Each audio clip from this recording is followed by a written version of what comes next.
Assalamualaikum warahmatullahi wabarakatuh, anak-anak semuanya. Hari ini kita akan masuk ke materi kita di bab 3 tentang aljabar. Nah, aljabar ya. Jadi hari ini kita masuk tentang aljabar. Mungkin antum semua belum pernah mendengar atau baru kali ini mendengar kata aljabar. Jadi dalam matematika itu dia disebut aljabar karena memiliki 3 unsur. Nah, ada unsur-unsur ciri khas khusus dari aljabar. Ini unsurnya. Unsur pertama namanya adalah koefisien. Yang kedua variabel. Dan yang ketiga adalah konstanta. Jadi ada nama-nama khusus di aljabar, koefisien, variabel, sama konstanta. Yang kalau ketiga ini salah satunya ada, itu dia disebut sebagai aljabar. Contohnya seperti ini. Misalnya 2A tambah 7 min 3X min Y, misalnya seperti itu. Nah, ini disebut sebagai aljabar. Taza akan jelaskan di mana letak unsur-unsurnya. Taza ambil contoh yang kedua ini ya. Nah, di contoh kedua itu ada min 3X min Y. Jadi yang mana yang disebut sebagai koefisien? Koefisien itu angka ini ya. Angkanya adalah min 3. Ini adalah unsur pertama, yaitu koefisien, angka yang melekat pada huruf. Nah, di sini ada huruf X. Huruf X ini adalah unsur yang kedua, variabel. Nah, ini juga dia tidak ada angka di depannya, tapi dia ada variabel, ada hurufnya saja, maka ini disebut juga sebagai variabel atau unsur kedua. Kita tambahkan di sini angkanya 7. Nah, angka yang berdiri sendiri, tidak ada huruf setelahnya, maka ini disebut sebagai konstanta atau unsur ketiga. Ini ya, ini unsur pertama, unsur kedua, unsur ketiga. Nah, di dalam aljabar ini ada suku-suku. Yang disebut sebagai suku itu adalah satu kesatuan unsur pada aljabar. Nah, suku ini ada macamnya. Ada yang namanya suku tunggal.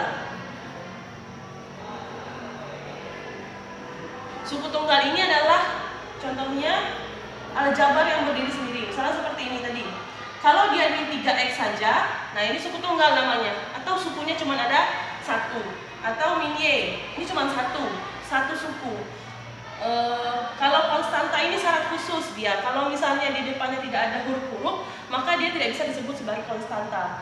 Syaratnya dia disebut konstanta itu di depannya karena ada unsur variabel, ada suku-sukunya seperti itu. Ini contoh suku tunggal. Yang kedua, suku binom. Suku binom ini dia terdiri dari 2 suku. Contohnya, misalnya kayak tadi, min 3X min Y. Ini disebut sebagai binom, sukunya 2. Ada suku X, ada suku Y. Tapi kalau dia min 3X min 2X, nah ini walaupun dia 2 unsur seperti ini, dia tidak disebut sebagai suku binom karena hurufnya ini sama. Jadi ini sama, dia cuma ada 1 suku. Yang ketiga suku trinom.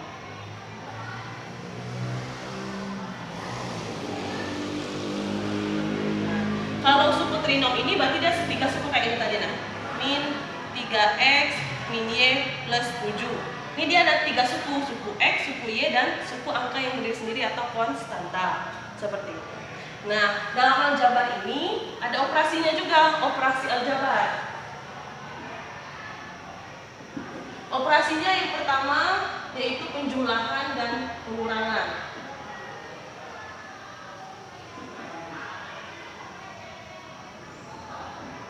Penjumlahan dan pengurangan pada aljabar itu kita hanya mengelompokkan suku yang sama. Contohnya kayak tadi ya, yang ini. Dia punya suku yang sama, min 3X min 2Y, min 2X. Sukunya sama-sama suku X, berarti seharusnya ini kan cuma ada 1 suku, tetapi dia ada 2 pengurangan di sini ya. Jadi kita selesaikannya, caranya kumpulkan angka di depan. Angka di depannya min 3 dan min 2. Sukunya sama-sama X. Kemudian kita operasikan min 3 min 2 itu adalah min 5 X. Kalau dia sudah tinggal 1 angkanya, Hilangkan tanda kurung jadinya min 5x. Begitu cara mengoperasikan penjumlahan dan pengurangan. Atau contoh lagi, min 2AB plus 5A min 7B. Jadi kita kalau misalnya dia seperti ini kan sukunya berbeda. Ada suku AB, suku A, dan suku B. Kalau dia 3 suku yang berbeda seperti ini, dia tidak bisa dijumlahkan dan dikurangkan. Jadi hasilnya tetap seperti ini, kecuali kalau misalnya di sini ada plus 5AB. Ini baru bisa diselesaikan. Caranya, kumpulkan angka di depannya. Min 2 dengan 5, sukunya tulis di belakang. Min 2 tambah 5 itu adalah 3AB. Hilangkan tanda kurung, hasilnya adalah 3AB. Seperti ini. Paham ya? Nah, operasi yang kedua, itu ada perkalian.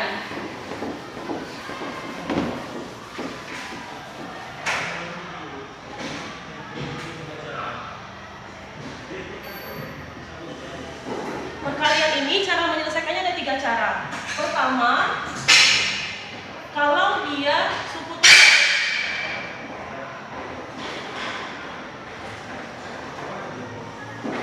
Kalau dia suku tunggal, biasanya seperti ini soalnya.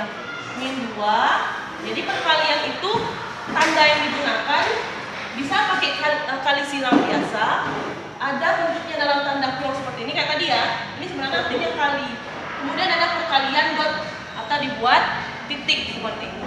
Jadi contohnya misalnya guna perkalian dot ini, dia bisa membedakan nanti yang jabar itu kan ada variabel x, membedakan x dengan kali silang, maka lebih mudah gunakan perkalian dot. Saya gunakan perkalian dot karena ingin menggunakan variabel x dikali y. Nah, cara menuliskannya tinggal hilangkan titiknya. Angka dulu, abjad yang lebih dulu, kemudian huruf Y seperti itu. Tapi kalau misalnya ini contoh pertama, contoh kedua misalnya min 2 dikali X dikali Y, kemudian di sini ada lagi angka 3X. Nah, jadi kalau misalnya ada seperti ini, tetap lebih dulu kita kerjakan angka. Jadi kalau ada angka, kalikan min 2 kali 3. Min 2 kali 3 itu adalah 6. Kemudian huruf yang lebih dulu di antara X dan Y kan adalah huruf X. Tulis angka X, tulis huruf X, X-nya di sini ada 2. Nah, kalau dia ada 2 huruf yang sama, maka jadikan pangkat. Karena ada 2 huruf yang sama, maka pangkat 2. Tapi kalau ada huruf yang sama itu sebanyak 3, maka dia pangkat 3. Kemudian tulis Y setelahnya. Y-nya cuma ada 1. Jadi pangkat 1 tidak perlu ditulis. Seperti itu. Yang kedua, kalau perkaliannya suku tunggal dengan suku binom.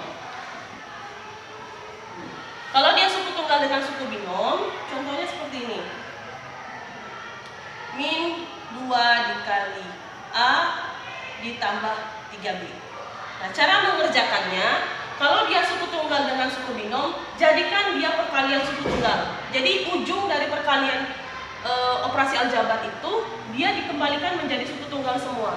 Ini kan masih suku tunggal min 2 ya, dengan binom. Ada 2 suku A dan 3B. Maka jadikan kali perkalian tunggal, caranya kalikan satu-satu yang depan ini ke dalam.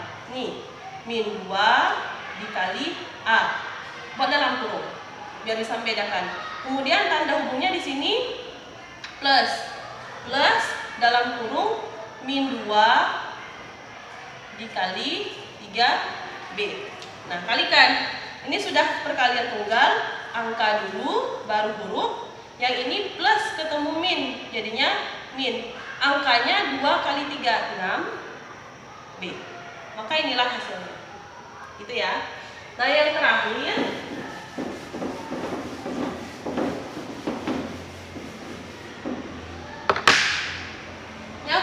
itu kalau dia perkaliannya suku binom dengan binom.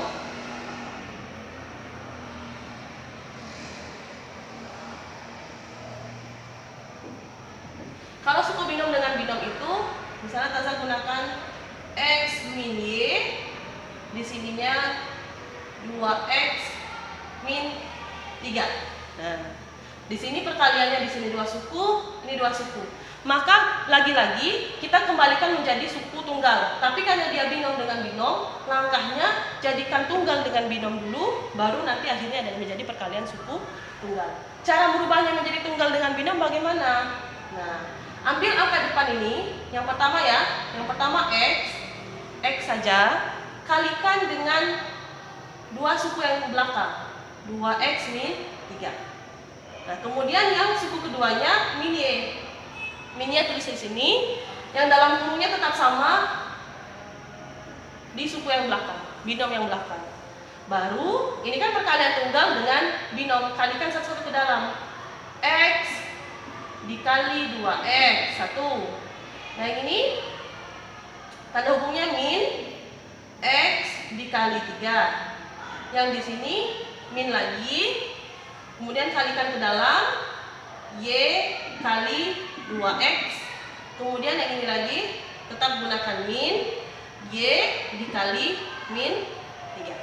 Ya. Jadi kita petakan sesuatu, X dikali yang ke dalam, X kali 2X, X dikalikan min 3, min Y kali 2X, kemudian min Y dikali min 3. Ini sudah perkalian tunggal semua, baru kita selesaikan. Huruf, angka, huruf. Tulis angkanya dulu, baru hurufnya X, X-nya ada 2, jadikan pangkat 2. Di sini tanda hubungnya min, angka dulu, baru huruf. Yang di sini tandanya min, angkanya 2, hurufnya X dan Y. Urutkan. Aljabar itu huruf yang lebih dulu, abjad lebih dulu, ditulis lebih dulu. Di sini min, di sini ada min lagi, maka dia berubah menjadi plus. Angkanya 3, hurufnya Y. Nah, setelah itu kita cek, setelah menjadi perkalian suku tunggal semua, cek adakah suku yang sama atau huruf yang sama. Di sini X pangkat 2, di sini X. X pangkat 2 dengan X itu beda sukunya. Jadi ini sebenarnya ada 4 suku. Kalau sudah tidak ada yang bisa dikerjakan lagi, maka inilah hasilnya. 2X kuadrat min 3X min 2XY plus 3Y. Itu saja mungkin materi dari hari ini. Tazahiri, assalamualaikum warahmatullahi wabarakatuh.